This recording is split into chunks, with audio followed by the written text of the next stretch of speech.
নমস্কার বন্ধুরা, আশা করি সবাই ভালো আছেন। আজকের দুপুরের মেনু খুবই সাধারণ, কিন্তু আমার কাছে ভীষণ প্রিয়। আজ বানাচ্ছি সয়াবিন আর আলুর তরকারি।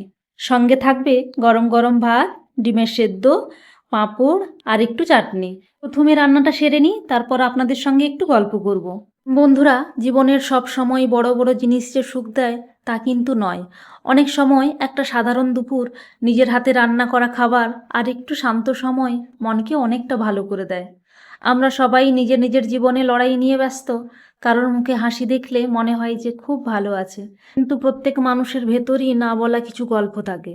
তাই কাউকে দেখে বিচার না করে একটু ভালোবাসা আর সম্মান দেওয়ার চেষ্টা করুন।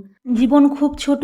কে কত বড় বাড়ি বানালো, কে কত টাকা রোজগার করলো, এসব একদিন পেছনে পড়ে যায়। কিন্তু মানুষের প্রতি ভালো ব্যবহার, আন্তরিকতা আর সুন্দর সম্পর্কগুলো থেকেই যায়।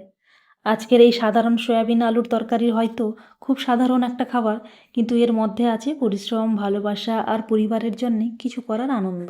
আমার সকল বন্ধুদের উদ্দেশ্যে একটা কথাই বলবো, যেখানেই থাকুন, যেমনই থাকুন, নিজের মনটাকে ভালো রাখার চেষ্টা করুন।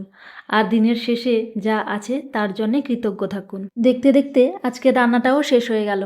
আসলে আজকে শুধু সয়াবিন আর আলুর তরকারি বানিয়েছি, তাই রান্নাটা খুব বেশি সময় লাগলো না। তবে রান্না যতই সহজ হোক না কেন, নিজের হাতে তৈরি খাবার স্বাদই আলাদা। রান্না করতে করতে আপনাদের সঙ্গে একটু গল্পও হয়ে গেল, আর এইভাবে সময়টা বেশ ভালোই কেটে গেল। এখন শুধু গরম ভাতের সঙ্গে খাওয়ার পালা।